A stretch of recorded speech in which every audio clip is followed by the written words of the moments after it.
पाठ 6 जॉर्ज पर्यावरण पर कहानी। जॉर्ज एक बड़ा सा भूरा मूषक सर्प धामिन है। अपनी जाति का एक अच्छा नमूना, लगभग 2 मीटर लंबा, शायद इससे भी अधिक था। कम से कम हमें तो ऐसा ही लगता है, क्योंकि जब जॉर्ज पास से गुजरता है तो मानो खत्म ही नहीं होता। कोलकाता में हमारा घर एक शांत जगह पर है। हमारे बागीचे की दीवार के परे हमसे पश्चिमी दिशा में एक संकरी सड़क स्थित है।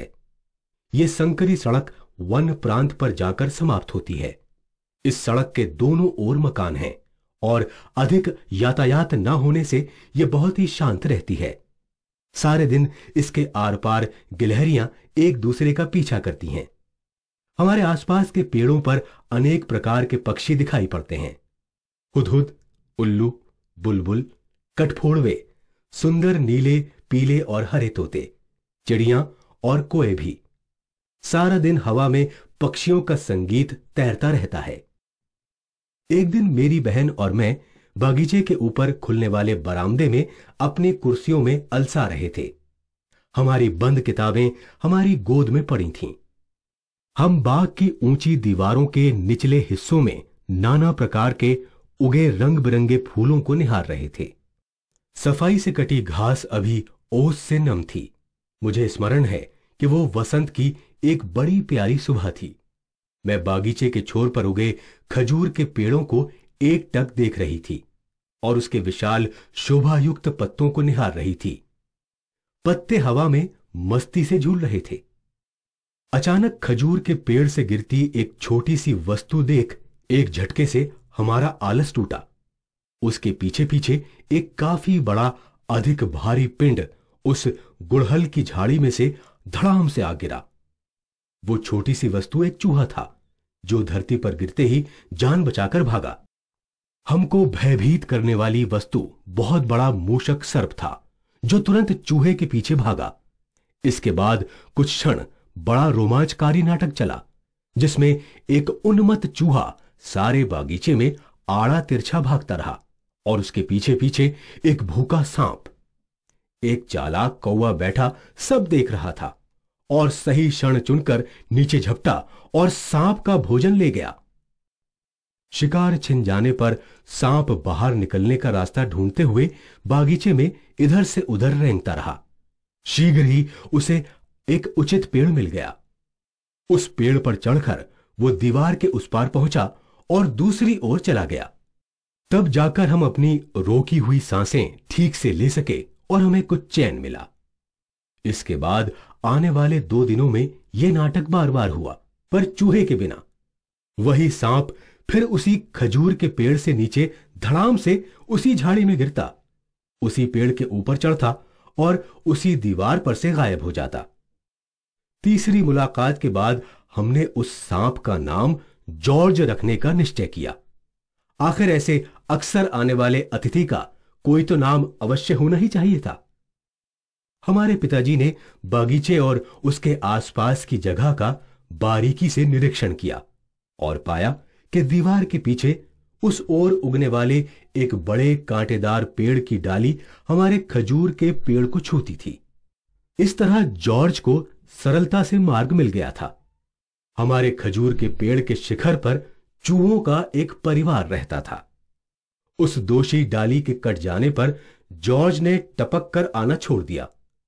अब उसने सही ढंग से हमसे भेंट करने का निश्चय किया। वो सामने के फाटक से आने लगा। जॉर्ज पक्षियों के घोंसलों पर हमेशा छापा मारता रहता था।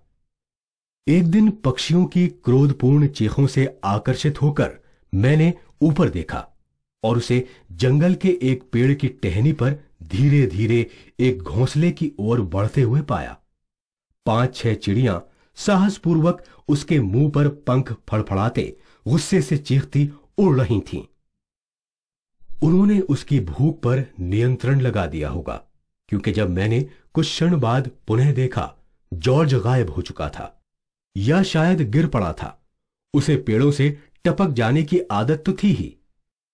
वर्षा में वो बहुत सक्रिय रहता, यद्यपि सर्दी में कुछ आलसी लगता था। वो हमें बहुत कम ही दिखाई देता था।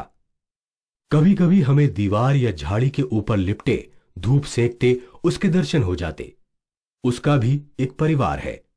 घास में तेजी से रेंगती उसकी संक्षिप्त अनुकृतियां देखी गई हैं। फिर वसंत आया। हमारे जीवन में जॉर्ज का प्रथम नाटकीय आगमन हुए 1 वर्ष बीत चुका था। वो अब भी कहीं पास ही है। चीखने चिल्लाने की आवाजों से मैं बता सकती हूं वो किधर होगा। मुखर्जी परिवार के घर से उठते कोलाहल के अनुसार वो वहां होगा। जी हां, हमारे सामने के फाटक से मैं उनके पीले और घबराए हुए चेहरे देख सकती हूं। यह पीलापन इसलिए है क्योंकि वो जॉर्ज को बागीचे में रेंगता हुआ देख रहे हैं।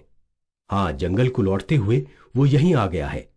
सड़क के किनारे रेंगते हुए उसका अति सुंदर और भयावह शरीर धूप में चमक रहा है। उसके आगे हमारे पड़ोसी का बूढ़ा गठियाग्रस्त कुत्ता छांव में ऊंघ रहा है। उसने जॉर्ज को देखा और युवाओं सी फुर्ती से उछलकर गुस्से से जरा सा भौंक कर सरपट घर के अंदर भागा। उसके जकड़े हुए पैर ऐसे काम करने लगे मानो तेल पड़े हुए पिस्टन हो। जॉर्ज आगे रेंगता गया और जंगल में प्रवेश करने के तुरंत बाद पौधों में अदृश्य हो गया। अलविदा जॉर्ज, अगली भेंट तक। गिलहरियों के एक परिवार को खुशी से पेड़ों पर खेलते देख मुझे याद आता है वो अतीत।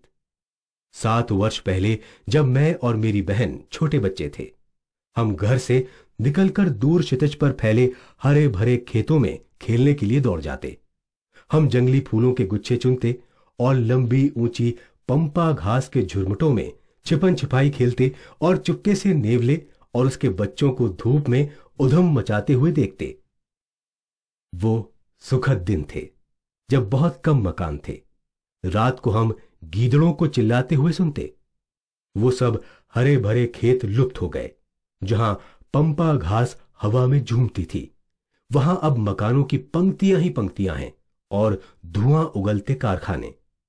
अब नेवले बहुत कम दिखाई देते हैं और रात को गीदड़ भी नहीं बोलते। कहां गए वो सब? मुझे यकायक बहुत दुख होने लगता है क्योंकि दूर कहीं निर्दयी कुल्हाड़ियों की आवाज सुनाई देती है।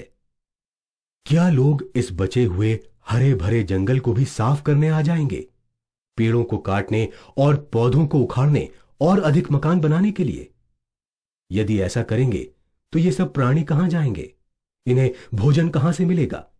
पक्षी अपने घोंसले कहां बनाएंगे? क्या वो सब विलुप्त हो जाएंगे सदा के लिए? लेख का सार: प्रकृति प्रेम, वन्य जीव संरक्षण। जीवो जीवस्य भोजनम।